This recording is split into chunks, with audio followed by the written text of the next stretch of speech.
عليكم ورحمة الله وبركاته.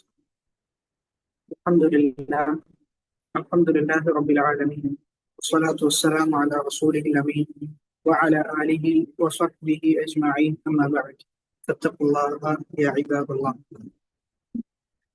മേലായ റബ്ബ് സുബ്ഹാനഹു വതആലയുടെ നിയമങ്ങളും നിർദ്ദേശങ്ങളുമെല്ലാം ജീവിതത്തിന്റെ പരസ്യ മേഖലകളിൽ കാത്തു സൂക്ഷിക്കുവാൻ കഠിനമായി പരിശ്രമിക്കണമേ എന്ന് സ്വന്തത്തെ മറക്കാതെ നിങ്ങൾ ഓരോരുത്തരെയും ഓർമ്മപ്പെടുത്തുകയാണ്, വസിയത്ത് ചെയ്യുകയാണ്. റബ്ബ് അനുഗ്രഹിക്കുമാറാകട്ടെ.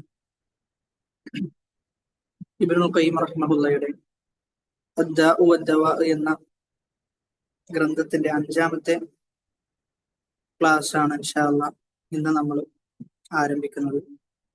അല്ലാഹു സുബ്ഹാനഹു വതആലയുടെ വലിയ ഫദ്ലാണ് ഇങ്ങനെ ഒരു പുസ്തകം തിരഞ്ഞെടുക്കാൻ സാധിച്ചു എന്നത്. അത് പരസ്പരം ഉപദേശിക്കുവാനും അതിൽ നിന്നുള്ള പ്രധാനപ്പെട്ട കാര്യങ്ങൾ ജീവിതത്തിൽ പകർത്തുവാനും ഒക്കെ പരിശ്രമിക്കാൻ സാധിക്കുക എന്നത് അള്ളാഹുവിന്റെ അനുഗ്രഹമാണ്. പ്രത്യേകിച്ചും ഷെയ്ഖ് അബ്ദുർ റസാഖ് അൽ ബദർ ഹഫിളഹുള്ളയെ പോലെയുള്ള ആളുകൾ അദ്ദാഉ വദ്ദവാ എന്ന ഗ്രന്ഥത്തിന്റെ ഫദ്ലായി പറയുന്നത്, ശ്രേഷ്ഠതയായി പറയുന്നത്, ഇത് നിങ്ങളുടെ വീടിലും നിങ്ങളുടെ പള്ളികളിലും നിങ്ങളുടെ മക്കൾക്കുമെല്ലാം ഇത് വായിച്ചു കൊടുക്കണം. അതേപോലെ തന്നെ എങ്ങനെയൊക്കെയാണോ ഈ ഗ്രന്ഥവുമായി ബന്ധപ്പെട്ട് നിങ്ങൾക്ക് സേവനം ചെയ്യാൻ സാധിക്കുന്നത് അതിലെല്ലാം നിങ്ങൾ തൽപരരായിക്കൊണ്ട് സേവനം ചെയ്യണം എന്ന് പറയുന്നുണ്ട്. ഒരുപാട് പ്രോജക്റ്റുകൾ അദ്ദേഹം ഈ ഗ്രന്ഥവുമായി ബന്ധപ്പെടുത്തി സംസാരിക്കുന്നതായി നമുക്ക് കാണാൻ സാധിക്കും. അങ്ങനെ ഒരു അവസരമാണ് അൽഹംദുലില്ലാഹ് നമുക്ക് ലഭിച്ചിട്ടുള്ളത്. കഴിഞ്ഞ ക്ലാസ്സിൽ നമ്മൾ സൂചിപ്പിച്ചത് സൂറത്തുൽ ഫാത്തിഹ പാരായണം ചെയ്ത് ആ പാരായണത്തിലൂടെ ഒരു രോഗിക്ക് ശമനം ലഭിക്കുന്നു. നബി സല്ലല്ലാഹു അലൈഹി വസല്ലമക്ക് ആ വാർത്ത ലഭിക്കുന്നു. നബി ചോദിക്കുന്നുണ്ട്, നിനക്ക് ആരാണ് ഫാത്തിഹ റുഖിയയാണ്, ഫാത്തിഹ ഷിഫ ആണ് എന്ന് പഠിപ്പിച്ചത് ആരാണ്? ഫാത്തിഹ കൊണ്ട് ചികിത്സിക്കാം എന്ന് നിനക്ക് എങ്ങനെയാണ് അറിഞ്ഞത് എന്ന് ചോദിക്കുന്നു. ആ സമയത്ത് സഹാബി നബി സല്ലല്ലാഹു അലൈഹി വസല്ലമക്ക് കാര്യങ്ങൾ വ്യക്തമാക്കി കൊടുക്കുന്നു. അതായത് വിശുദ്ധ ഖുർആൻ ശമനമാണ് എന്നാണ് കഴിഞ്ഞ ക്ലാസ്സിൽ നമ്മൾ ചുരുക്കി പറഞ്ഞാൽ അതായിരുന്നു വിഷയം. വിശുദ്ധ ഖുർആൻ ശമനമാണ്. അടുത്തതായി ഇബ്നുൽ ഖയ്യിം റഹിമഹുല്ലാഹ് പറയാണ്, ഫഖദ് അസ്സറ ഹാദ ദവാഹു ഫീ ഹാദ ദാഇ വഅസാലഹു ഹത്താ കഅൻ ലം യകുൻ. തീർച്ചയായും ഈ പറയുന്ന മരുന്ന് എന്നുള്ളത്, അതായത് ഫാത്തിഹ എന്ന മരുന്ന് രോഗത്തിന് വലിയ സ്വാധീനം ഉണ്ടാക്കിയിട്ടുണ്ട്. രോഗം തന്റെ ശരീരത്തിൽ നിന്ന് മുക്തമാകുന്നതിനെ തൊട്ട് വളരെ വലിയ സ്വാധീനം സൂറത്തുൽ ഫാത്തിഹ ഉണ്ടാക്കിയിട്ടുണ്ട്. എത്രത്തോളം? അവനിൽ രോഗത്തിന്റെ ഒരു അംശം പോലും ബാക്കിയാകാത്ത നിലക്ക് പൂർണ്ണമായും അവന്റെ രോഗത്തിന് ശമനം ലഭിച്ചു എന്നാണ്. ഏറ്റവും എളുപ്പമുള്ള മരുന്നും സൂറത്തുൽ ഫാത്തിഹയാണ്. വലൗ അഹ്സനൽ അബ്ദു അത്തദാബി ബിൽ ഫാത്തിഹതി ലറആ ലഹാ തഅ്സീറൻ അജീബൻ ഫി ശിഫാ. ഏതെങ്കിലും ഒരു അടിമ ഫാത്തിഹ കൊണ്ട് ചികിത്സിച്ചു കഴിഞ്ഞാൽ അവൻ അതിൽ വലിയ സ്വാധീനം കണ്ടെത്താൻ സാധിക്കുന്നു. അവന് വലിയ സ്വാധീനം, എത്രത്തോളം അത്ഭുതപ്പെടുത്തുന്ന സ്വാധീനം അവന് കാണാൻ സാധിക്കുമെന്നാണ് ഇബ്നുൽ ഖയ്യിം റഹിമഹുല്ലാഹ് പറയുന്നത്. ഇനി നമ്മൾ ആലോചിക്കേണ്ടത് വിശുദ്ധ ഖുർആൻ പാരായണം ചെയ്തുകൊണ്ട് നമ്മൾ ചികിത്സിക്കാറുണ്ടോ എന്നുള്ളതാണ്. ഇങ്ങനെയുള്ള ചികിത്സ തേടിപ്പോകേണ്ടവരല്ല നമ്മൾ, മറിച്ച് നമ്മൾ തന്നെ നമ്മെ ചികിത്സിക്കുകയാണ് ചെയ്യേണ്ടത്. സലഫുകൾ അങ്ങനെയായിരുന്നു ചെയ്തിരുന്നത് എന്നാണ്. റസൂലുള്ളാഹി സ്വല്ലല്ലാഹു അലൈഹി വസല്ലമ നാളെ അള്ളാഹുവിനോട് വേവലാതി പറയുന്നത്, അള്ളാഹുവിനോടൊരു വിഷമമായി ബോധിപ്പിക്കുന്നത്, എന്റെ ഉമ്മത്ത് ഈ ഖുർആനിനെ അവഗണിച്ചിട്ടുണ്ട്, ഈ ഖുർആനിനെ കൊടുക്കേണ്ട ഗാംഭീര്യവും കൊടുക്കേണ്ട സ്ഥാനവും നൽകിയിട്ടില്ല എന്ന് നബി സല്ലല്ലാഹു അലൈഹി വസല്ലമ പറയുന്ന ഒരു രംഗമുണ്ട്. ആ ആയത്തിനെ വിശദീകരിച്ചുകൊണ്ട് മുഫസ്സിരീങ്ങളായ ഉലമാക്കൾ പറയുന്നത്, ഖുർആൻ കൊണ്ട് ചികിത്സിക്കാതിരിക്കുക എന്നുള്ളതും ഖുർആനിനെ അവഗണിക്കുന്ന ഗണത്തിലാണ് ഉൾപ്പെടുക എന്ന്. അതുകൊണ്ട് നമുക്ക് പനി വരുമ്പോൾ, മറ്റു രോഗങ്ങൾ ബാധിക്കുമ്പോൾ ചികിത്സിക്കുന്നതോടൊപ്പം തന്നെ എന്തൊക്കെ ചികിത്സകളാണോ ലഭ്യമായിട്ടുള്ളത് ആ ലഭ്യമായ ചികിത്സകൾ തേടുന്നതോടൊപ്പം തന്നെ ശർഈയായ നിലക്കുള്ള ചികിത്സക്കും നമ്മൾ പ്രാധാന്യം നൽകണം. സൂറത്തുൽ ഫാത്തിഹ, ആയത്തുൽ കുർസി, അതേപോലെ തന്നെ സൂറത്തുൽ ഇഖ്ലാസും മുഅവ്വിദത്താനിയും ഇങ്ങനെയുള്ള സൂറത്തുകളൊക്കെ പാരായണം ചെയ്തുകൊണ്ട് നമ്മുടെ രോഗത്തെ മാറ്റാൻ സാധിക്കുമെന്നാണ് റസൂലുള്ളാഹി സ്വല്ലല്ലാഹു അലൈഹി വസല്ലമയുടെ തിരുവചനത്തിൽ നിന്ന്, ഹദീസിൽ നിന്ന് നമുക്ക് മനസ്സിലാക്കാൻ സാധിക്കുന്നത്. പലപ്പോഴും നമ്മൾ ഭൗതികമായ ചികിത്സ അതിന് അമിതമായ പ്രാധാന്യം നൽകി ശർഈയായ ചികിത്സക്ക് ഒരു പ്രാധാന്യവും നൽകാത്ത ഒരു അവസ്ഥാവിശേഷമുണ്ട്. എന്നാൽ അതേ സന്ദർഭത്തിൽ ശർഈയായ ചികിത്സയെ മുതലെടുക്കുന്ന ഒരുപാട് ആളുകളും നമുക്കിടയിലുണ്ട്. അപ്പോൾ അഹ്ലുസുന്ന എപ്പോഴും മധ്യമമായ നിലപാടാണ് സ്വീകരിക്കുക. അതിര് കവിയുകയില്ല, എന്നാൽ വളരെ അങ്ങേയറ്റത്തിൽ ലാഘവത്തോടു കൂടി പോകുന്ന അവസ്ഥയുമില്ല. നമ്മെ സംബന്ധിച്ചിടത്തോളം സൂറത്തുൽ ഫാത്തിഹ ഷിഫയാണ് എന്ന് പറഞ്ഞു, അത് ഏറ്റവും നല്ല മരുന്നാണെന്ന് പറഞ്ഞു. അതുകൊണ്ട് തന്നെ നമുക്ക് അതുകൊണ്ട് ചികിത്സിക്കാം. എന്തെങ്കിലും ഉണ്ടാകുമ്പോൾ ഇത്തരം ശർഈയായ ചികിത്സകളെ നമ്മൾ അതിന്റെ ഗൗരവം കണ്ടുകൊണ്ട് അതിന്റെ പ്രാധാന്യം മനസ്സിലാക്കിക്കൊണ്ട് തന്നെ നമ്മൾ ചികിത്സിക്കണം എന്നുള്ളതാണ്. എന്നിട്ട് ഇബ്നുൽ ഖയ്യിം റഹിമഹുല്ലാ അദ്ദേഹത്തിന്റെ അനുഭവം പങ്കുവെക്കാം. വമകസ്തു ബിമക്കത മുദ്ദതൻ തഅതരീനി അദ്വ വലാ അജിദു തബീബൻ വലാ ദവ. ഞാൻ മക്കയിൽ താമസിക്കുമ്പോൾ എനിക്ക് ഒരുപാട് രോഗങ്ങൾ കടന്നു വന്നു, എനിക്ക് ഒരുപാട് രോഗങ്ങൾ ബാധിച്ചു. എനിക്കൊരു ഡോക്ടറെയും കാണുന്നില്ല, ഒരു മരുന്നും എനിക്ക് കിട്ടിയില്ല. ഫകുന്തു ഉആലിജു നഫ്സി ബിൽ ഫാത്തിഹ. ഞാൻ ഫാത്തിഹ പാരായണം ചെയ്തുകൊണ്ട് എന്നെ ചികിത്സിക്കാറുണ്ടായിരുന്നു. ഫഅറാ ലഹാ തഅസീറൻ അജീബൻ. അത്ഭുതകരമായ സ്വാധീനം എനിക്ക് ആ പാരായണത്തിൽ ലഭിച്ചിരുന്നു എന്നാണ്. അത്ഭുതകരമായ മാറ്റം എൻ്റെ ശരീരത്തിൽ ഉണ്ടായിരുന്നു. ഫകുന്തു അസിഫു ദാലിക ലിമൻ യശ്തകി അലമൻ വകാന കസീറുൻ മിൻഹും യബ്റഉ സരീഅ. ഇബ്നുൽ ഖയ്യിം പറയാണ്, എൻ്റെ അടുക്കൽ ആരെങ്കിലും ചികിത്സിക്കാൻ ആവശ്യപ്പെട്ടു വന്നു കഴിഞ്ഞാൽ ഞാൻ അവരോട് പറയാറുള്ളത്, നിങ്ങൾ സൂറത്തുൽ ഫാത്തിഹ പാരായണം ചെയ്ത് ചികിത്സിച്ചോ എന്ന് ഞാൻ അവരോട് പറയും. അവരത് പരീക്ഷിച്ചു നോക്കുകയും പെട്ടെന്ന് തന്നെ അവർക്ക് ശമനം ലഭിക്കുകയും ചെയ്തിട്ടുണ്ട് എന്ന് അദ്ദേഹത്തിന്റെ അനുഭവം അദ്ദേഹം ഇവിടെ വായനക്കാർക്ക് വേണ്ടി ഷെയർ ചെയ്യുകയാണ്.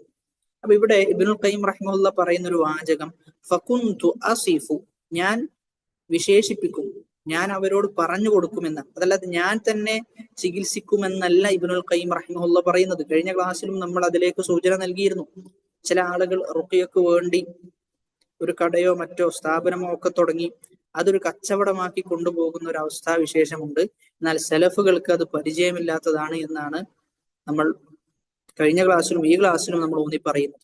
സലഫുകൾക്ക് അത്തരം ചികിത്സ, പ്രത്യേകിച്ചും അതിനു വേണ്ടി ഇരുന്നു കൊടുക്കുക, അതൊരു കച്ചവട മാർഗമായി സ്വീകരിക്കുക, അത് സലഫുകൾക്ക് അന്യമാണ്, സലഫുകൾക്ക് പരിചയമില്ലാത്തതാണ്. മറിച്ച് ആർക്കെങ്കിലും എന്തെങ്കിലും ബാധിച്ചു കഴിഞ്ഞാൽ, പനിയോ രോഗമോ എന്തെങ്കിലും ബാധിച്ചു കഴിഞ്ഞാൽ സലഫുകൾ അവർക്ക് തന്നെ ചികിത്സ നടത്തുകയും വിശുദ്ധ ഖുർആൻ പാരായണം ചെയ്യുകയും, എന്നാൽ അതോടൊപ്പം തന്നെ അവരുടെ സഹോദരൻ നല്ല പ്രയാസം അനുഭവിക്കുന്നുണ്ട് എന്നറിഞ്ഞാൽ അവർ ചികിത്സിക്കാറുണ്ടായിരുന്നു, അവർ ചികിത്സിച്ചു കൊടുക്കാറുണ്ടായിരുന്നു എന്ന് നമുക്ക് കാണാം. പക്ഷെ എവിടെയും അതിനു വേണ്ടി ഒരു സ്ഥാപനം തുടങ്ങുക, അതല്ലെങ്കിൽ അതൊരു കച്ചവട മാർഗമായി സ്വീകരിക്കുക, അതവർ ചെയ്തിട്ടില്ല എന്നാണ്. കാരണം അത് സലഫുകൾക്ക് പരിചയമില്ലാത്തതാണ്, മുൻഗാമികൾ നമ്മെ പഠിപ്പിക്കാത്തതാണ്, സഹാബാക്കൾക്ക് പരിചയമില്ലാത്തതാണ്. അതുകൊണ്ട് തന്നെ അത്തരം ഒരു വഴിയിലൂടെ സഞ്ചരിക്കുക എന്നുള്ളത് എല്ലാ നിലക്കും നമുക്ക് ഖൈറല്ല, മറിച്ച് ഷർറിലേക്കാണ് അവസാനം നമ്മെ കൊണ്ടെത്തിക്കുക എന്നാണ് മനസ്സിലാക്കേണ്ടത്. വലാകിൻ ഹാഉന അംറുൻ യൻബഗി അത്തഫത്തുനു ലഹു. എന്നിട്ട് പറയാം, എന്നാൽ ഒരു കാര്യം ഇവിടെ ശ്രദ്ധിക്കണം. വിശുദ്ധ ഖുർആൻ ശിഫയാണ് എന്ന് പറയുന്നു. ആ ശിഫയായ വിശുദ്ധ ഖുർആൻ പാരായണം ചെയ്തു കഴിഞ്ഞാൽ നമ്മുടെ ഏത് രോഗത്തിനും ശമനമുണ്ട് എന്ന് പറയുന്നു.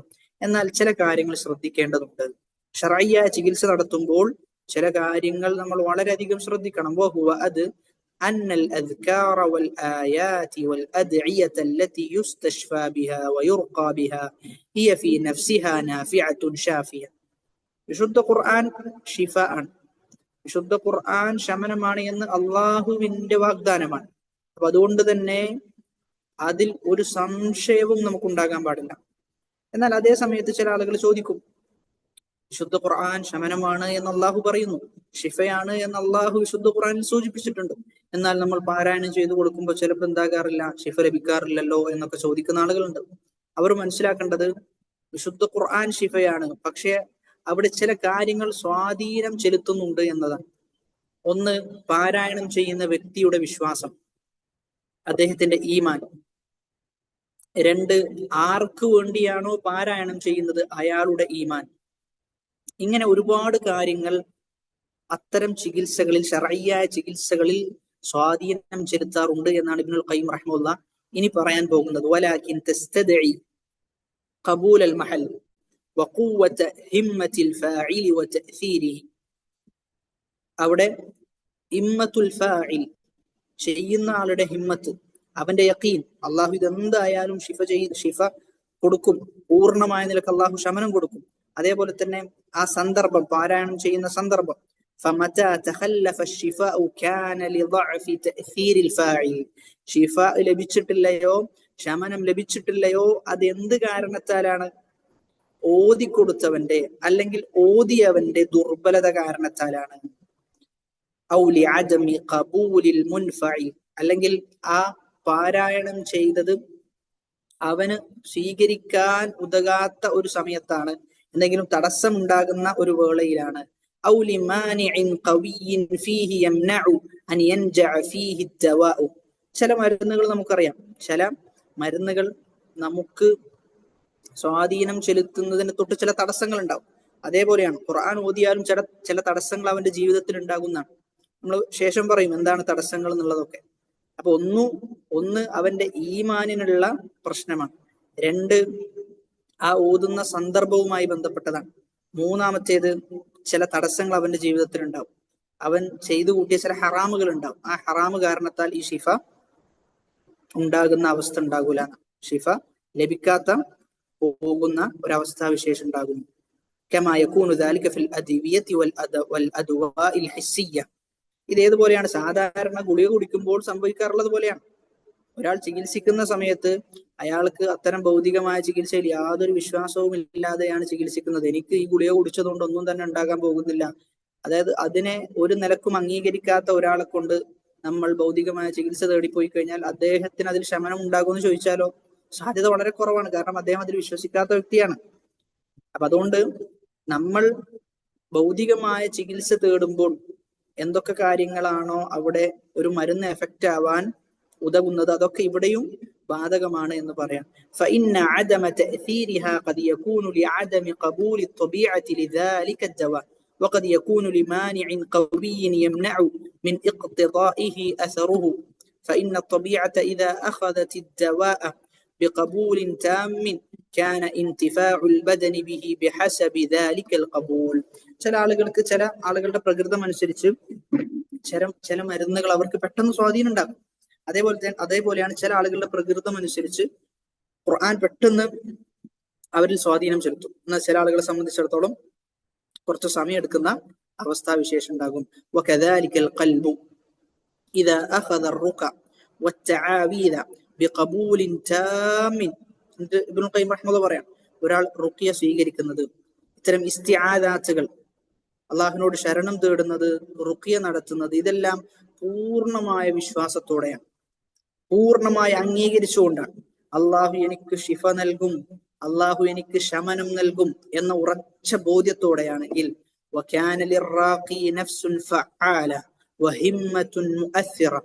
റുഖിയ ചെയ്യുന്ന വ്യക്തിക്ക് നല്ല ഹിമ്മത്തുണ്ട്, ഹൈ ഇൻസ്പിറേഷനും ആസ്പിറേഷനും ഒക്കെ ഉണ്ട്. ആ രൂപത്തിലാണ് റുഖിയ ചെയ്യുന്നത്.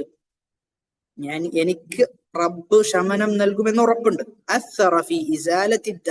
അങ്ങനെയാണെങ്കിൽ അവന്റെ രോഗത്തിന് ശമനം ലഭിക്കും, അവന്റെ രോഗം അതുമൂലം നീങ്ങിക്കിട്ടുന്ന. ചില ആളുകൾ റുഖിയ ചെയ്യുമ്പോൾ അല്ലെങ്കിൽ ഖുർആൻ ഓതുമ്പോഴൊക്കെ ചില ആളുകളുടെ മനസ്ഥിതി എന്താ, നമുക്ക് ഓതി നോക്കാം, എന്താ സംഭവിക്കുന്നത് നോക്കാം, വെറുതെ അങ്ങോട്ട് ഓതാം, ഇതിന് ചെലവൊന്നുമില്ലല്ലോ എന്ന നിലക്കാണ് ചില ആളുകൾ ഇത്തരം ശർഈയായ ചികിത്സകളെ സമീപിക്കാറുള്ളത്. അതൊരിക്കലും ശരിയല്ല എന്ന്. ഖുർആൻ ഷിഫയാണ്, എന്തായാലും എനിക്ക് ഷിഫ ലഭിക്കും, ഇത് അള്ളാഹു പറഞ്ഞതാണ് എന്ന രൂപത്തിൽ ഈമാനോടുകൂടി ഹറാമുകൾ ഒഴിവാക്കി നല്ല ഇഖ്ലാസോടു കൂടിയാണ് നമ്മൾ ചികിത്സിക്കുന്നത് എങ്കിൽ ആ ചികിത്സ നമ്മിൽ സ്വാധീനം ചെലുത്തും എന്ന് മാത്രമല്ല, സ്വാധീനം ചെലുത്തിക്കഴിഞ്ഞാൽ നമുക്ക് വളരെ വലിയ ഒരു ഈമാൻ അതിലൂടെ ലഭിക്കും എന്നുള്ളതാണ്. ഒന്ന് ആലോചിച്ച് നോക്കൂ, ഒരുപാട് രോഗങ്ങൾ നമുക്ക് ബാധിച്ചിട്ടുണ്ട്. നമുക്ക് പറയാൻ പറ്റുമോ ഏതെങ്കിലും ഒരു രോഗം, എനിക്ക് ബാധിച്ച ഒരു രോഗം, അതെനിക്ക് ശമനം ലഭിച്ചത് ഇത്തരം ശർഈയായ ചികിത്സയിലൂടെയാണ് എന്ന് എത്ര ആൾക്ക് പറയാൻ സാധിക്കും? അതിലൂടെ തന്നെ നമുക്ക് മനസ്സിലാക്കാൻ പറ്റും ശർഈയായ ചികിത്സയെ നമ്മൾ എത്ര കണ്ട് അവഗണിച്ചിട്ടുണ്ട് എന്ന് നമുക്ക് മനസ്സിലാക്കാൻ സാധിക്കും. സാധാരണ ചികിത്സിക്കണം, ഭൗതികമായ ചികിത്സ എന്തായാലും വേണം എന്ന് പറയുന്ന ആളുകൾ ഹദീസായി പറയാറുള്ളത്, നബി സല്ലല്ലാഹു അലൈഹി വസല്ലം പറയുന്നുണ്ട്, തദാവൂ നിങ്ങൾ ചികിത്സിക്കണം എന്ന് പറയുന്ന ഹദീസാണ്. ആ ഹദീസ് തന്നെ അതിന് എല്ലാ അഹ്കാമുകളും വരും എന്നാണ് പണ്ഡിതന്മാർ പറയുന്നത്. ചികിത്സ നിർബന്ധമല്ലല്ലോ. ചികിത്സ എപ്പോഴാണ് നിർബന്ധമാകുന്നത്? നിർബന്ധമാകുന്ന അവസ്ഥ ചികിത്സക്ക് ഉണ്ടാകാറുണ്ട്. എന്നാൽ അതേ സമയത്ത് നിർബന്ധമല്ലാത്ത അവസ്ഥയും ചികിത്സക്ക് വരാറുണ്ട് എന്നാണ് പണ്ഡിതന്മാര് പറയുന്നത്. അവിടെ വാജിബാണോ അല്ലേ എന്നുള്ളിടത്ത് പണ്ഡിതന്മാർ പറയുന്നത് ലൈസ ബിവാജിബിൻ ഇൻദ ജമാഹീരിൽ അഇമ്മ وإنما أوجبه طائفة قليلة من أصحاب الشافعي وأحمد من الأمراض يعتري إلى أحكام التكليفية الخمسة. ചില ഷാഫിഈ ഫുഖഹാക്കൾ അവർ നിർബന്ധമാണ് എന്ന് പറഞ്ഞിട്ടുണ്ട്. അതല്ലാത്ത ആളുകളെ സംബന്ധിച്ചിടത്തോളം, അതേപോലെ തന്നെ ഹംബലി മദ്ഹബിലെ ചില ഫുഖഹാക്കളും ഒക്കെ പറഞ്ഞിട്ടുണ്ട്. എന്നാൽ അതല്ലാത്ത ബാക്കിയുള്ള ജുംഹൂറുൽ ഉലമ, ബഹുഭൂരിഭാഗം വരുന്ന ഉലമാക്കളുടെയും അഭിപ്രായം നിർബന്ധമല്ല എന്ന്. നിർബന്ധമാകുന്ന അവസ്ഥ ഉണ്ട്. ഒരാൾ മരിക്കാൻ കിടക്കുകയാണ്, നല്ല കഠിനമായ രോഗം ബാധിക്കുകയാണ്, എന്തായാലും കാണിച്ചേ മതിയാകുള്ളൂ, എങ്കിൽ എന്തായാലും കാണിക്കണം. കാണിക്കാതിരുന്നു കഴിഞ്ഞാൽ അവന് ഹറാമാണ് ചെയ്യുന്നത്. കാണിക്കുക എന്നുള്ളത് വാജിബായി മാറും. അപ്പൊ അതുകൊണ്ട് ഭൗതികമായ ചികിത്സ തേടുന്നതോടൊപ്പം ഇത്തരം ചികിത്സകൾ നമുക്ക് ഓർമ്മയുണ്ടാകണം. നമ്മുടെ മനസ്സിലൊക്കെ ആദ്യം വരേണ്ടത് ശർഈയായ ചികിത്സകളാണ്. എന്നിട്ട് ഇബ്നുൽ ഖയ്യിം റഹിമഹുള്ള പ്രാർത്ഥനയെ കുറിച്ച് പറയാം. ഖുർആൻ ഷിഫയാണെന്ന് പറഞ്ഞു. അതെങ്ങനെയാണ് നമുക്ക് ഷിഫ ലഭിക്കുക എന്നത് സൂചിപ്പിച്ചു. ഷിഫ ലഭിക്കണമെങ്കിൽ ചില കാര്യങ്ങൾ നമ്മൾ ശ്രദ്ധിക്കണം. നമ്മുടെ ഈമാനികമായ കാര്യങ്ങൾ, ഹറാമിൽ നിന്ന് വിട്ടു നിൽക്കുന്നതൊക്കെ ശ്രദ്ധിക്കണം. എന്നിട്ട് അടുത്തത് പ്രാർത്ഥനയെ കുറിച്ച് പറയാം. വകദാലിക ദുആഉ, അപ്രകാരം തന്നെയാണ് പ്രാർത്ഥനയും. അല്ലാഹു സുബ്ഹാനഹു വ തആല പ്രാർത്ഥന സ്വീകരിക്കണമെങ്കിൽ അവന് യഖീൻ ഉണ്ടാകണം, ഹറാമിൽ നിന്ന് വിട്ടു നിൽക്കണം. ഇതെന്തായാലും അള്ളാഹു സ്വീകരിക്കുമെന്ന ബോധ്യം ഉണ്ടാകണം. അതേപോലെ തന്നെ പ്രാർത്ഥനയെ തടസ്സപ്പെടുത്തുന്ന ഒരുപാട് കാര്യങ്ങളുണ്ട്. പ്രാർത്ഥനയുടെ മര്യാദകളുണ്ട്. അവൻ പ്രാർത്ഥിക്കുന്ന സമയത്ത് ധൃതിപ്പെടാൻ പാടില്ല. എങ്ങനെയാണോ പ്രാർത്ഥിക്കണം എന്ന് നബി സല്ലല്ലാഹു അലൈഹി വസല്ലമ പഠിപ്പിച്ചത്, ആ രൂപത്തിലായിരിക്കണം അവന്റെ പ്രാർത്ഥന. ഫഇന്നഹു മിൻ അഖ്വൽ അസ്ബാബി ഫീ ദഫ്ഇൽ മക്റൂഹ് വഹുസൂലിൽ മത്ലൂബ്.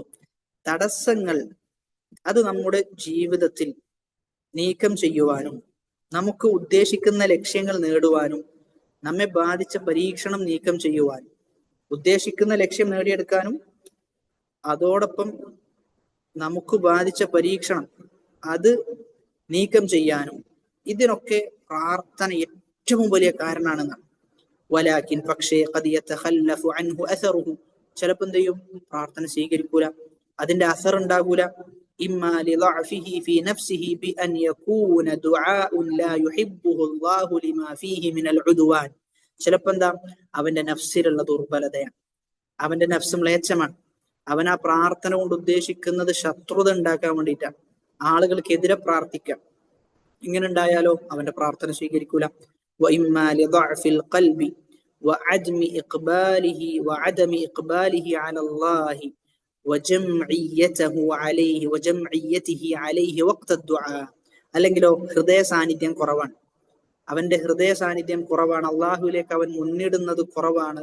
പ്രാർത്ഥിക്കുന്ന സമയത്ത് സാന്നിധ്യത്തോടുകൂടിയല്ല അവൻ പ്രാർത്ഥിക്കുന്നതെങ്കിലും പ്രാർത്ഥന സ്വീകരിക്കപ്പെടാതെ പോകും. ഫയകൂനു ബിമൻസിലത്തിൽ ഖൗസിർ റിഖ്വി ജിദ്ദൻ ഫഇന്ന അസ്സഹ്മ യഖ്റുജു മിൻഹു ഖുറൂജൻ ദഈഫ. ഇബ്നുൽ ഖയ്യിം റഹിമഹുള്ളയുടെ പ്രത്യേകതയിൽപ്പെട്ടതാണ്. അദ്ദേഹം ഒരുപാട് ഉപമകൾ പറയും. ഇവിടെ ഇബ്നുൽ ഖയ്യിം റഹിമഹുള്ള പറയുന്നത് അതൊരു ദുർബലമായ വില്ല് പോലെയാണെന്ന്. ഒരു വില്ല് ദുർബലമായി കഴിഞ്ഞാൽ അമ്പെയ്യുന്ന സമയത്ത് അമ്പും എന്ത് ചെയ്യും?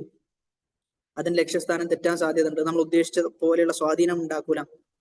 അപ്പൊ അതുപോലെയാണെന്ന് നമ്മുടെ ഹൃദയം അത് നല്ല ശുദ്ധമാകണം. പ്രാർത്ഥിക്കുന്ന സമയത്ത് നമ്മൾ എന്താണ് പറയുന്നത്, ആരോടാണ് നമ്മൾ ചോദിക്കുന്നത് എന്നിങ്ങനെ ഹൃദയ സാന്നിധ്യത്തോടു കൂടി നമ്മൾ പ്രാർത്ഥിക്കുമ്പോൾ ആ പ്രാർത്ഥന ഫലം കാണും. ഇല്ലെങ്കിലോ അത് ഫലം കാണാതെ പോകുന്ന അവസ്ഥയുണ്ടാകും. ഫഇന്ന അസ്സഹ്മ യഖ്റുജു മിൻഹു ഖുറൂജൻ ദഈഫ. ഒരു അമ്പ് അത്തരം വില്ലിൽ നിന്ന് പുറത്തു പോകുന്നത് ദുർബലമായ നിലക്കാണ്. വഇമ്മാ ലിഹുസൂലിൽ മാനിഇ മിനൽ ഇജാബതി മിൻ അക്ലിൽ ഹറാം. അതല്ലെങ്കിൽ അവന്റെ പ്രാർത്ഥന സ്വീകരിക്കാതിരിക്കാനുള്ള കാരണം അവൻ ഹറാം ഭക്ഷിച്ചിട്ടുണ്ടാകും, അതല്ലെങ്കിൽ വദ്ദുൽമി, ആരെങ്കിലും ആക്രമിച്ചിട്ടുണ്ടാകും. വറൈനിസ്സുനൂബി അലൽ ഖുലൂബ്, അവന്റെ ഹൃദയത്തിൽ പാപത്തിന്റെ കറകൾ മായാതെ പിടികൂടിയിട്ടുണ്ടാകും. ചില പാപങ്ങൾ ഹൃദയത്തിലേക്ക് പ്രവേശിച്ച് അത് വീണ്ടും ആവർത്തിച്ച് പ്രവർത്തിച്ച് അവന്റെ ഹൃദയം കടത്തുപോകും. അതല്ലെങ്കിൽ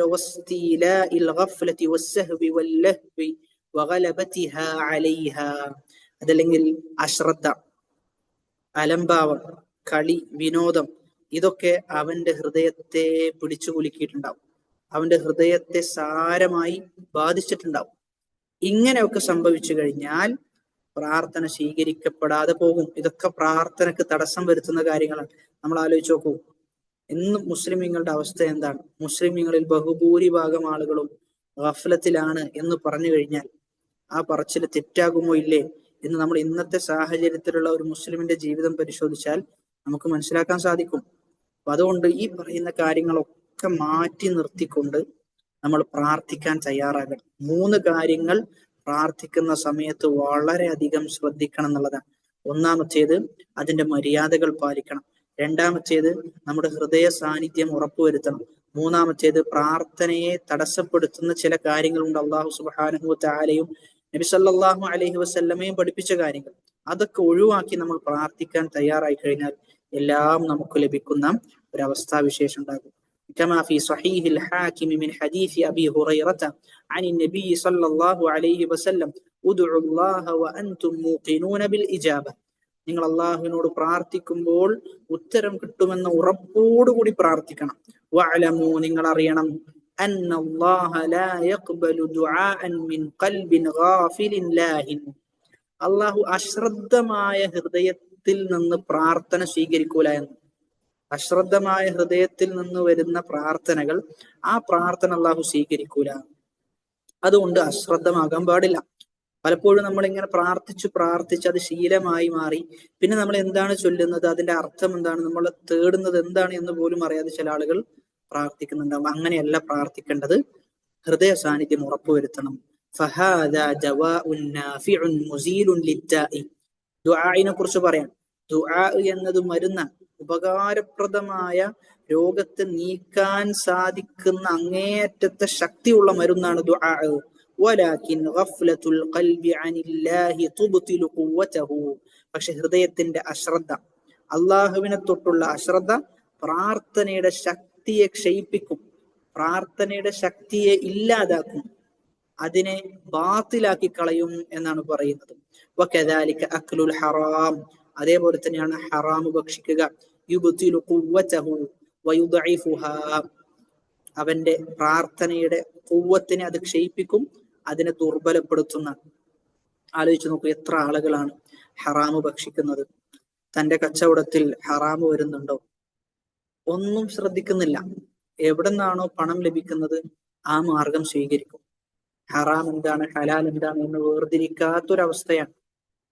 പുതിയ പുതിയ കച്ചവട മാർഗങ്ങൾ വന്നുകൊണ്ടിരിക്കുമ്പോൾ അത് ചോദിച്ചറിയുകയും പഠിക്കുകയും ഒന്നും ചെയ്യാതെ അതിൽ നിന്ന് പണം കിട്ടുന്നുണ്ടോ, അത് പെട്ടെന്നാണോ കിട്ടുന്നത്, ഇങ്ങനെയുള്ള കാര്യങ്ങളൊക്കെ അന്വേഷിക്കുകയും, എന്നാൽ അതേ സമയത്ത് ശർഈയായ മതപരമായി എന്തൊക്കെ കാര്യങ്ങളാണോ ഒരു കച്ചവടത്തിൽ ശ്രദ്ധിക്കേണ്ടത് അതൊന്നും ശ്രദ്ധിക്കാതെയാണ് പല ആളുകൾ കച്ചവടം നടത്തുന്നത്, അല്ലെങ്കിൽ ഇത്തരം ബിസിനസ്സുകളിൽ പോയി കയറുന്നത്.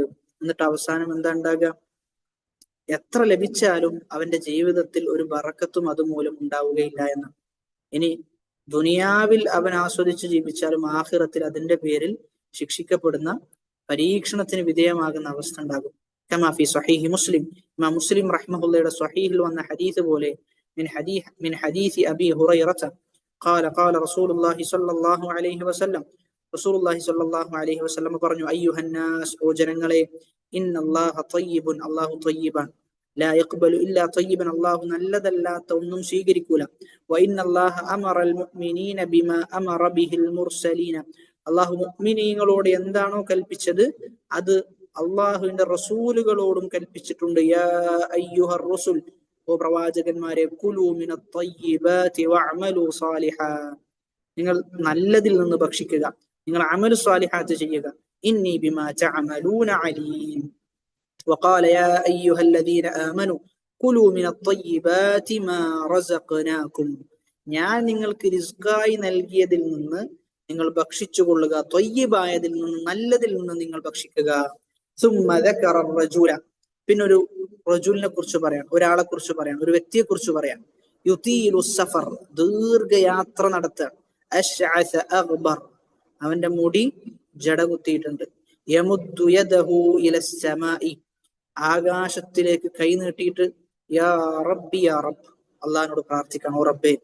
എന്നാലോ വമത്അമുഹു ഹറാം, അവന്റെ ഭക്ഷണം ഹറാമാണ്, അവന്റെ പാനീയം ഹറാമാണ്. വമശ്റബുഹു ഹറാം വമൽബസുഹു ഹറാം, അവന്റെ വസ്ത്രം ഹറാമാണ്. വഹുദിയ ബിൽ ഹറാം, അവൻ ഹറാമിൽ മുങ്ങിക്കുളിച്ച് ജീവിക്കാം, അവൻ ഊട്ടപ്പെട്ടത് തന്നെ ഹറാമിലാണ്. ഫഅന്നാ യുസ്തജാബു ലിദാലിക്, പിന്നെ എങ്ങനെയാണ് അവന്റെ പ്രാർത്ഥന സ്വീകരിക്കപ്പെടുക എന്ന്. അതുകൊണ്ട് റസൂലുമാരോട് അള്ളാഹു സുബ്ഹാനഹു വ തആല കൽപ്പിച്ചതാണ്, നിങ്ങൾ ത്വയ്യിബായതിൽ നിന്ന് ഭക്ഷിക്കണം. അതേ കൽപ്പന മുഅ്മിനീങ്ങളോടും നടത്തി, നിങ്ങൾ നല്ലതിൽ നിന്ന് ഭക്ഷിക്കണം. അതുകൊണ്ട് ഹറാമിന്റെ ഒരു പൈസ പോലും നമ്മുടെ അക്കൗണ്ടിലേക്ക് വരുന്നില്ല എന്ന് നമ്മൾ ഉറപ്പുവരുത്തും. പട്ടിണി കിടന്ന് ജീവിച്ചാലും ദുആ സ്വീകരിക്കാത്ത ഒരവസ്ഥ എന്ന് പറഞ്ഞു കഴിഞ്ഞാൽ അത് അപകടമാണ്. അത് അള്ളാഹുവിന്റെ കാരുണ്യത്തെ തൊട്ട്, അള്ളാഹുവിന്റെ റഹ്മത്തിനെ തൊട്ട് നമ്മൾ അകലലാണ്. അവന്റെ അനുഗ്രഹത്തെ തൊട്ടും അവന്റെ ബറക്കത്തിനെ തൊട്ടുമെല്ലാം അകന്നു നിൽക്കലാണ്. അതുകൊണ്ട് തന്നെ നല്ല ശ്രദ്ധ ആ വിഷയത്തിൽ നമുക്ക് വേണ്ടതുണ്ട്, പ്രത്യേകിച്ചും സാമ്പത്തികമായ വിഷയത്തിൽ. وذكر عبد الله بن الإمام أحمد في كتاب الزهد لأبيه أصاب بني إسرائيل بلاء, ബനു ഇസ്രായേൽ സമൂഹത്തിന് ഒരു പരീക്ഷണം ഉണ്ടായി. ഫഖറജു മഖ്റജൻ, അങ്ങനെ അവർ പുറത്തു പോയിട്ട് എന്താണ് ഇതിനൊരു പോംവഴി എന്ന് ആലോചിച്ചിരിക്കാൻ. ഫഔഹ അല്ലാഹു അസ്സ വജല്ല ഇലാ നബിയിഹിം അൻ അഖ്ബിറുഹും, അപ്പോൾ ആ സമയത്ത് അല്ലാഹു സുബ്ഹാനഹു വ തആല അവരിൽപ്പെട്ട ഒരു പ്രവാചകൻ അറിയിച്ചു കൊടുത്തു എന്നാണ്. നീ എന്ത് ചെയ്യണം? അവർക്ക് അറിയിച്ചു കൊടുക്കണം. തഖ്റുജൂന ഇലസ്സഈദി ബിഅബ്ദാനിൻ നജിസ, നിങ്ങൾ അള്ളാഹുവിനോട് പ്രാർത്ഥിക്കാൻ വേണ്ടി പുറത്തു പോകുമ്പോൾ നിങ്ങളുടെ ശരീരം മൊത്തം നജസാണ്. വതർഫഊന ഇലയ്യ അകുഫൻ ഖദ് സഫക്തും ബിഹ ദിമാഅ, നിങ്ങൾ ഉയർത്തിയ കൈകൾ, ആ കൈകൾ കൊണ്ട് നിങ്ങൾ ആളുകളെ കൊന്നിട്ടുണ്ട്. വമലഅതും ബിഹാ ബുയൂതകും മിനൽ ഹറാം, ആ കൈകൾ കൊണ്ട് നിങ്ങളുടെ വീട് നിങ്ങൾ ഹറാം നിറച്ചിട്ടുണ്ട്. അൽ ആന ഹീന ഇഷ്തദ്ദ ഗദബി അലൈക്കും വലൻ തസ്ദാദു മിന്നി ഇല്ലാ ബുഅദ, ഇപ്പോ എന്റെ കോപം നിങ്ങളിൽ അതിജയിച്ചിട്ടുണ്ട്, ഞാൻ നന്നായി നിങ്ങളെ കോപിക്കുന്നുണ്ട്, നിങ്ങൾ എന്നിൽ നിന്ന് ഒരുപാട് അകന്നിട്ടുമുണ്ട് എന്ന് അവരോട് പറഞ്ഞു കൊടുക്കണം എന്ന് അള്ളാഹു സുബ്ഹാനഹു വ തആല വഹി ഇറക്കിയ ഒരു പ്രവാചകനോട് പറഞ്ഞു എന്നാണ്. ഇവിടെ ഈ പറയുന്നതിൽ നിന്ന് നമുക്ക് മനസ്സിലാക്കാൻ സാധിക്കുന്നത്, ഹറാമ് ഭക്ഷിച്ചോ അവന്റെ പ്രാർത്ഥന സ്വീകരിക്കൂല എന്നാണ്. അപ്പൊ അതുകൊണ്ട് നല്ല ശ്രദ്ധ ആ വിഷയത്തിൽ ഉണ്ടാകണം എന്ന് ആവർത്തിച്ച് പറയാം. അപ്പൊ അതുകൊണ്ട് ജീവിതത്തിൽ നല്ലോണം പ്രാർത്ഥിക്കുന്ന ഒരു സ്വഭാവം നമുക്ക് ഉണ്ടാകണം, ഒന്ന്. അതോടൊപ്പം തന്നെ പ്രാർത്ഥിക്കുന്ന ഓരോ കാര്യങ്ങളും നമുക്ക് ലഭിക്കുന്നുണ്ടോ എന്ന ഉറപ്പുകൂടി നമ്മൾ വരുത്തണം. എന്തുകൊണ്ട് എന്ന് ചോദിച്ചു കഴിഞ്ഞാൽ, പ്രാർത്ഥിച്ചിട്ട് ഒരു നിലക്കും നമ്മുടെ പല പ്രാർത്ഥനകളും സ്വീകരിക്കുന്നില്ല എങ്കിൽ എവിടെയോ എന്തോ ഒരു റഹ്മത്ത് നമുക്ക് ലഭിക്കാതെ പോകുന്നുണ്ട്. അള്ളാഹു എന്തുകൊണ്ട് സ്വീകരിക്കുന്നില്ല എന്നതിനുള്ള കാരണം കൂടി നമ്മൾ കണ്ടെത്താൻ ശ്രമിക്കണം. എവിടെയെങ്കിലും സാമ്പത്തികമായ ഇടപാടിൽ പ്രശ്നങ്ങളുണ്ടോ, അതല്ലെങ്കിൽ ഞാൻ പ്രാർത്ഥിച്ച പ്രാർത്ഥനയിൽ എന്തെങ്കിലും തെറ്റുകളുണ്ടോ, അതല്ലെങ്കിൽ ഹൃദയ സാന്നിധ്യം കുറഞ്ഞു പോയിട്ടുണ്ടോ, ഇതൊക്കെ നമ്മൾ ശ്രദ്ധിക്കണം എന്നുള്ളതാണ്. ഇതൊക്കെ ശ്രദ്ധിച്ചിട്ടും നമുക്ക് ലഭിച്ചിട്ടില്ല, എല്ലാ കാര്യങ്ങളും നമ്മൾ കൃത്യമായി ശ്രദ്ധിച്ചു എന്നിട്ടും പ്രാർത്ഥന സ്വീകരിക്കപ്പെട്ടിട്ടില്ല എങ്കിൽ അള്ളാഹു വേറെ എന്തോ ഖൈർ ഉദ്ദേശിച്ചിട്ടുണ്ട് എന്നാണ് നമ്മൾ മനസ്സിലാക്കേണ്ടത്. അപ്പൊ അതുകൊണ്ട് വെറുതെ ഇങ്ങനെ പ്രാർത്ഥിക്കാം എന്നിട്ട് ഇങ്ങനെ പോവുക എന്നതിലുപരി, പ്രാർത്ഥിക്കുമ്പോൾ മനസ്സ് നിറഞ്ഞ് റബ്ബേ നിന്നെ കൊണ്ട് മാത്രമേ ഇത് സാധിപ്പിച്ചെടുക്കാൻ സാധിക്കുള്ളൂ, നീ അല്ലാത്ത ഒരാൾക്കും എന്നെ സഹായിക്കാൻ സാധിക്കുകയില്ല എന്ന അങ്ങേയറ്റത്തെ ഫഖറോടുകൂടി, അടിമ എന്ന ബോധ്യത്തോടു കൂടി നമ്മൾ അള്ളാഹുവിനോട് തേടണം. അപ്പോഴാണ് പ്രാർത്ഥനക്ക് ഒരു ആസ്വാദനം ഉണ്ടാവുക, പ്രാർത്ഥിക്കുന്ന സമയത്ത് നമ്മുടെ കണ്ണ് നിറയാം ആ സന്ദർഭത്തിലാണ്. അപ്പൊ അതുകൊണ്ട് ഒരു യജമാനന്റെ മുമ്പിൽ ഒരു അടിമ എത്ര കണ്ട് യാചിക്കുമോ അതിനേക്കാളും എല്ലാം അപ്പുറമാണ് നമ്മൾ അള്ളാഹുവിനോട് യാചിക്കേണ്ടതാണ്. അതിനേക്കാളും എല്ലാം അപ്പുറം റബ്ബേ എന്തായാലും എനിക്ക് ലഭിക്കണം എന്ന നിലക്ക് അങ്ങേയറ്റം യാചിച്ചുകൊണ്ട് നമ്മൾ അള്ളാഹുവിനോട് ചോദിക്കണം. പലപ്പോഴും സൃഷ്ടികളുടെ മുമ്പിൽ യാചിക്കുന്ന ആളുകൾ അള്ളാഹുവിന്റെ മുമ്പിൽ എന്ത് ചെയ്യാൻ പറ്റുന്നില്ല, യാചിക്കാൻ സാധിക്കുന്നില്ല. അള്ളാഹിന്റെ മുമ്പിൽ ചോദിക്കുന്നത് തന്നാൽ, വേണമെങ്കിൽ തന്നാൽ മതി എന്ന നിലക്കാണ് പല ആളുകളും അള്ളാഹുവിനോട് പ്രാർത്ഥിക്കുന്നത്. അങ്ങനെയല്ല അള്ളാഹുവിനോട് പ്രാർത്ഥിക്കേണ്ടത്. മറിച്ച് ആദാബുകളും മര്യാദകളും ഒക്കെ പാലിച്ച് വളരെ കൃത്യമായ പ്രാർത്ഥന നമ്മൾ നടത്തണം. ആ സമയത്താണ് അത് നമ്മുടെ മനസ്സിൽ തട്ടുകയും അത് അല്ലാഹു സുബ്ഹാനഹു വ തആല സ്വീകരിക്കുകയും ചെയ്യുക. അമ്മൻ യുജീബുൽ മുദ്ദറ ഇദാ ദഅാഹു, ഒരാൾ അപകടകരമായ ഒരു അവസ്ഥയിലൂടെ സഞ്ചരിക്കാൻ അവന്റെ പ്രാർത്ഥന അള്ളാഹു അല്ലാതെ ആരാണ് കേൾക്കുക എന്നാണ് അള്ളാഹു സുബ്ഹാനഹു വ തആല പറയുന്നത്. റസൂലുള്ളാഹി സ്വല്ലല്ലാഹു അലൈഹി വസല്ലം പറഞ്ഞു, അദ്ദുആഹു ഹുവൽ ഇബാദ, പ്രാർത്ഥന അത് തന്നെയാണ് ഇബാദത്ത് എന്ന്. എന്നിട്ട് ആയത്തോതി, വഖാല റബ്ബുക്കും ഉദ്ഉനി അസ്തജിബ് ലക്കും, നിങ്ങൾ എന്നോട് പ്രാർത്ഥിക്കുക, ഞാൻ നിങ്ങൾക്ക് ഉത്തരം നൽകും. എന്നിട്ട് ആയത്ത് അവസാനിപ്പിക്കുന്നതോ, അള്ളാഹുവിനെ ആരാധന നടത്തുന്നതിനെ തൊട്ട് ആരാണോ അഹങ്കരിക്കുന്നത് എന്ന്. ആദ്യം ദുആ എന്ന് പ്രയോഗിച്ചു, പിന്നീട് ആ ദുആഇനെ പരിചയപ്പെടുത്തുന്നത് ഇബാദത്ത് എന്ന നിലക്കാണ്. അതാണ് ഹദീസിൽ പറഞ്ഞത്, അദ്ദുആഹു ഹുവൽ ഇബാദ, അള്ളാഹുവിനോട് പ്രാർത്ഥിക്കുക എന്ന്. അള്ളാഹിനോട് പ്രാർത്ഥിക്കുക എന്ന് പറയുമ്പോൾ തന്നെ മറുഭാഗത്ത് അള്ളാഹിനോട് മാത്രമേ പ്രാർത്ഥിക്കാൻ പാടുള്ളൂ എന്ന് പറയുമ്പോൾ അതിനെ എതിർക്കുന്ന ആളുകളുണ്ട് എന്ന് പറയുമ്പോൾ അതിനേക്കാളും ഖേദകരമായ അവസ്ഥയാണ്. തൗഹീദുള്ള ആളുകൾ പ്രാർത്ഥനയിൽ അശ്രദ്ധരാകുന്നു, പ്രാർത്ഥിക്കുന്നില്ല. എന്നാൽ തൗഹീദ് ഇല്ലാത്ത ആളുകളോ, അവർ ഒരുപാട് പ്രാർത്ഥിക്കുന്നു. പക്ഷെ പ്രാർത്ഥിക്കുന്നതൊക്കെ ആരോടാണ്?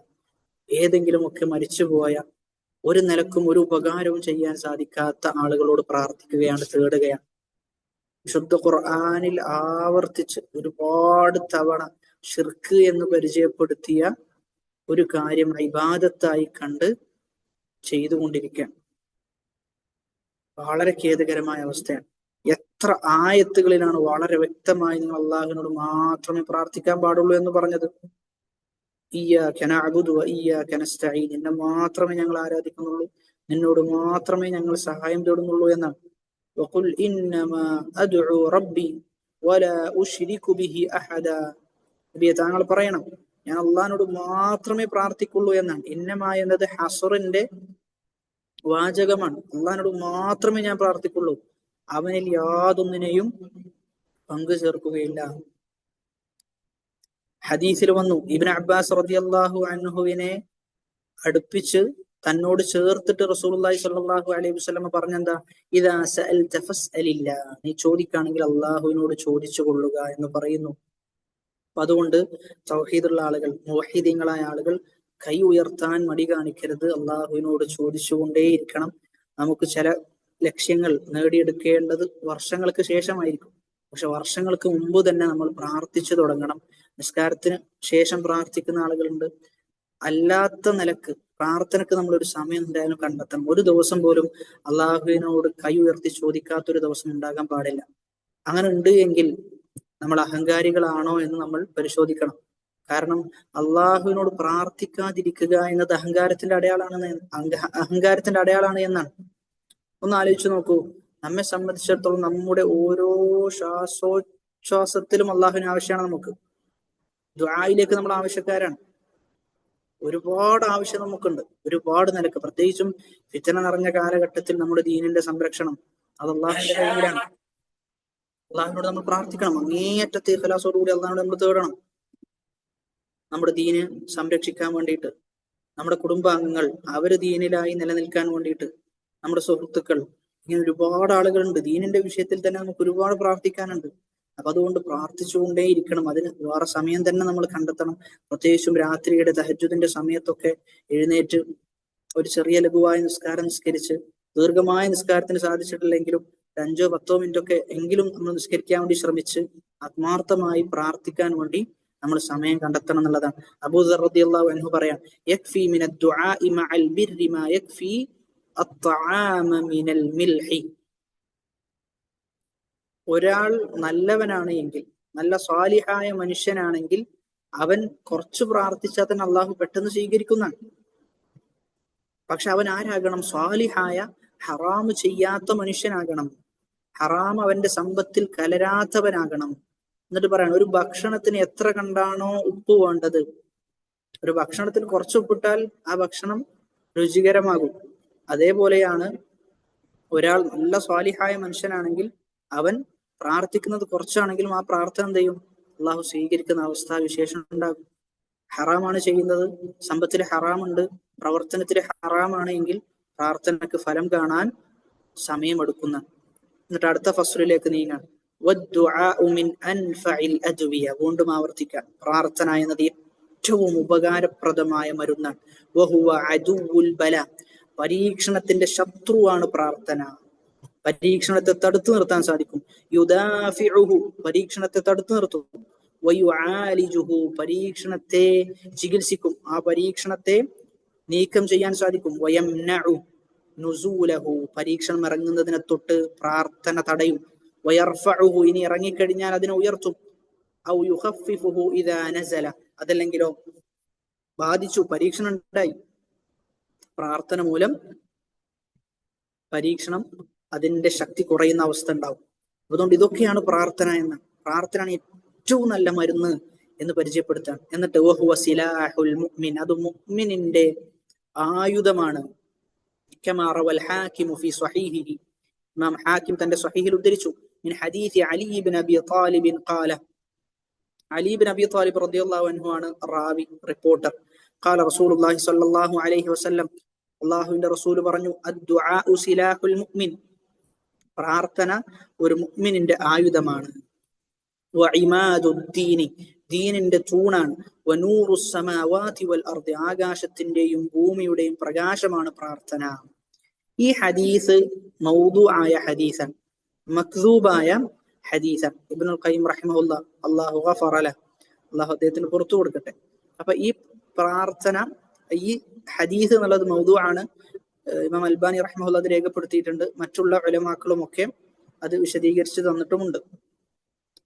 ഇബ്നുൽ ഖയ്യിം റഹിമഹുല്ലാഹ് തന്നെ ഹാക്കിമിന് സംഭവിച്ച ഹദീസിന്റെ വിഷയത്തിൽ ഇമാം ഹാക്കിമിനുള്ള അശ്രദ്ധ തന്റെ ഫറൂസിയത്ത് എന്ന ഗ്രന്ഥത്തിൽ രേഖപ്പെടുത്തിയിട്ടുണ്ട്. പക്ഷെ ഇവിടെ ആ ഹദീസ് ഉദ്ധരിക്കുകയും ചെയ്തിട്ടുണ്ട്. പക്ഷെ ഹദീസ് അതിന്റെ മഅനയിൽ കുഴപ്പമില്ല എന്ന, അതിന്റെ അർത്ഥത്തിൽ പ്രശ്നമില്ല, ഖുർആനിനോടോ മറ്റു ഹദീസുകളോടോ എതിരാകാത്ത, എന്നാൽ യോജിക്കുന്നതാണ് ഈ പറഞ്ഞ ഹദീസിലെ ആശയം.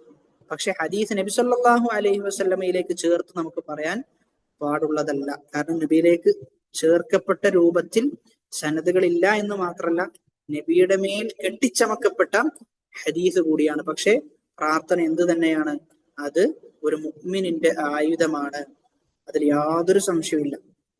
ഒരു മുഅ്മിനിന്റെ ആയുധമാണ്. ഒരു ആയുധം ഒരു യുദ്ധത്തിന്റെ പോർക്കളത്തിൽ എത്ര കണ്ട് നമുക്ക് സഹായകമാണോ അതുപോലെ തന്നെ, അല്ലെങ്കിൽ അതിനേക്കാളും അപ്പുറം പ്രാർത്ഥന നമ്മുടെ ജീവിതത്തിൽ സഹായകരമായി മാറും. വഇമാദുദ്ദീനി, ദീനിന്റെ തൂണാണ് പ്രാർത്ഥന, ദീനിന്റെ തൂണാണ്. അതാണ് നമ്മൾ ഹദീസുകളിലൊക്കെ പറഞ്ഞത്, ദുആഹു വൽ ഇബാദ. ഒരാൾ നിസ്കരിക്കാൻ, ഒരാൾ നോമ്പോക്കാൻ, ഒരാൾ ഹജ്ജ് ചെയ്യാൻ, ഏത് സൽക്കർമ്മം ചെയ്യുമ്പോഴും ആ സൽക്കർമ്മത്തിന്റെ ഉള്ളിൽ അവൻ തേടിക്കൊണ്ടിരിക്കുന്നുണ്ട്, റബ്ബേ ഇത് സ്വീകരിക്കണേ, റബ്ബന തഖബ്ബൽ മിന്ന, റബ്ബേ ഇത് ഞങ്ങളിൽ നിന്ന് സ്വീകരിക്കണമേ എന്ന് അവൻ തേടുന്നുണ്ട് എന്നാണ്. ഏത് ഇബാദത്തിന്റെയും ഉള്ളിൽ അന്തർലീനമായി പ്രാർത്ഥനയുണ്ട് എന്നുള്ളതാണ്. വനൂറുസ് സമാവാതി വൽ അർദ്, ആകാശത്തിന്റെയും ഭൂമിയുടെയും പ്രകാശമാണ് പ്രാർത്ഥന. ആശയം ശരിയാണ്, പക്ഷെ ഹദീസിൽ ദുർബലതയുണ്ട് എന്ന്. ഇൻഷാ അല്ലാഹ് ബാക്കി പ്രാർത്ഥനയുമായി ബന്ധപ്പെട്ട് ഒരുപാട് ആദാബുകൾ പറയുന്നുണ്ട്. അതിൽ പ്രധാനമായും ഇബ്നുൽ ഖയ്യിം പറയുന്ന വളരെ ശ്രദ്ധിക്കേണ്ടതും ഗൗരവത്തിലെടുക്കേണ്ടതുമായ ഒരു കാര്യം അടുത്ത ക്ലാസ്സിൽ ഇൻഷാ അല്ലാഹ് നമ്മൾ സൂചിപ്പിക്കും. ഒരാൾ പ്രാർത്ഥിച്ചു കഴിഞ്ഞാൽ അയാളുടെ പ്രാർത്ഥന എന്തായാലും സ്വീകരിക്കുന്നതാണ്. അള്ളാഹു തടയൂല എന്നാണ്. അള്ളാഹു നമ്മുടെ പ്രാർത്ഥന തടയാതിരിക്കാൻ, എന്തായാലും സ്വീകരിക്കാൻ ചില ആദാബുകൾ, ചില മര്യാദകൾ ശ്രദ്ധിക്കണം. അതെന്തൊക്കെയാണ് എന്ന് ഇബ്നുൽ ഖയ്യിം റഹിമഹുല്ലാഹ് എണ്ണി പറയുന്നുണ്ട്. 16 17 മര്യാദകളിലേക്ക് അത് എത്തുന്നുണ്ട്. അത്തരം ആദാബുകൾ പുലർത്തി ഒരാൾ പ്രാർത്ഥിച്ചാൽ ഇബ്നുൽ ഖയ്യിം റഹിമഹുല്ലാഹ് പറയുന്നത് എന്തായാലും സ്വീകരിക്കും. ലാ മഹാല, സ്വീകരിക്കാതിരിക്കുക എന്നുള്ളത് അസംഭവ്യമാണെന്ന്. എന്തായാലും സ്വീകരിക്കും, ഒരു സംശയവുമില്ല എന്ന നിലക്ക് പരിചയപ്പെടുത്തുന്നുണ്ട്. ഇൻഷാ അല്ലാഹ് അത് നമുക്ക് അടുത്ത ക്ലാസ്സിൽ സൂചിപ്പിക്കാം. ഓരോ ക്ലാസ്സുകളും നമ്മൾ കേൾക്കുമ്പോൾ തന്നെ അത് ജീവിതത്തിൽ പ്രാവർത്തികമാക്കാൻ, അത് ഉടനെ തന്നെ പ്രാവർത്തികമാക്കാൻ വേണ്ടി നമ്മൾ പരിശ്രമിക്കണം. ഇൽമിന് സക്കാത്തുണ്ട്, ആ സക്കാത്ത് അമല് ചെയ്യലാണ്.